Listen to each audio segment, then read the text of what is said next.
Hello everyone, welcome back to Fight Tonight channel. Friends, before starting to watch this video, I would like to ask you to subscribe to my channel. Thanks for supporting me, guys. Deen the Great calls out Gervonta Davis and Ryan Garcia after Misfits W. Deen the Great called out Gervonta Davis and Ryan Garcia after beating well-lead Sharks. Deen the Great scored a win over well-lead Sharks on today's big Misfits boxing card. Then called out both Gervonta Davis and Ryan Garcia, who are real professional boxers and not crossover boxers. Look, if you just like a fight and some action, and don't need to believe you are watching elite fighters, this was a blast. Deen the Great dominated the majority of this fight, and got 2 second-round knockdowns. But well, it was 12, hung it there and closed huge, hurting against Deen late in the 5th and the final round. And Deen basically had to survive this thing until the final bell. It was just a good action, just a good fight, and Deen has some legitimate decent boxing skills,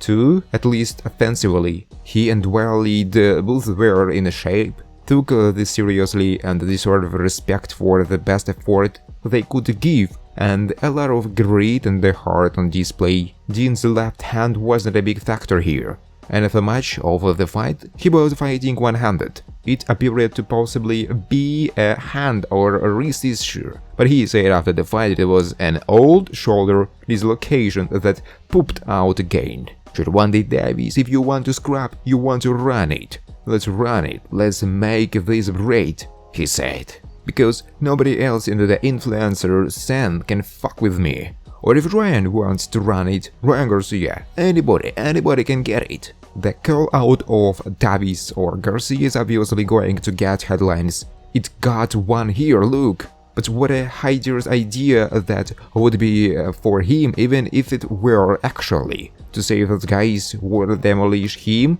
is an underestimated. Garcia didn't take long to respond. I'll face Anthony Ugly Taylor, Deen the Dumbass and Kiss Hiles all in the same day, only way I will do it. Shakur Stevenson on Naoya Inoue. He is a hell of a fighter, tell him come up and fight me. Moving up in weight class was not designed to be easy, no matter how great a particular fighter is. Life challenges once they decided to compete in a higher weight class. For Naoya Inoue, however, it's been a walk in the park. In 2012, the Japanese star waltzed that to the ring as a 108-pounder. Fast forward roughly a decade later, and he is now fought in 5 different divisions. Along the way, despite usually stepping in as the smaller man, he normally dominates. Just recently, Inoue did it again. After grabbing every world title at 118 pounds, he told that his IBF, WBO, WBA and WBC titles to the side, and moved 4 pounds north.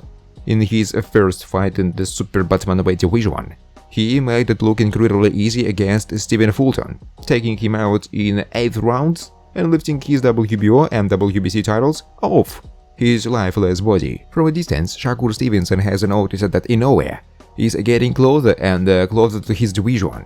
If the pound-for-pound star is looking for a real challenge, Stevenson is officially putting his hand up and daring him to move up a few more weight classes. Tell him come up and fight me, Stevenson told a group of reporters. I would love to fight Inoue. Stevenson is not just a former 2-division champion, but he is also a student of the game. Inoue is just so happened. Is his favorite fighter to study. Stevenson admitted that Inoue can do it all. Boxing on the outside, no problem. You want to bang it out in the middle of the ring? Sure. Inoue is well versed in a particular every part of the ring. The reverence that he has for the current unified super bantamweight champ is through the roof. More than anything, Stevenson simply wants to know what it feels like to be in the ring with a fighter the caliber of Inoue. But while he would love nothing more than to push himself to his physical limits in a showdown against him, Stevenson knows that it's incredibly unlikely. He is a hell of a fighter. He is one of the fighters that I've been watching the most lately. I give him credits in terms of skill, his speed, his power. Everything is tremendous, but I think he's just a little too small, Shakur said. Thanks for watching, guys. If you like this video, please subscribe to my YouTube channel.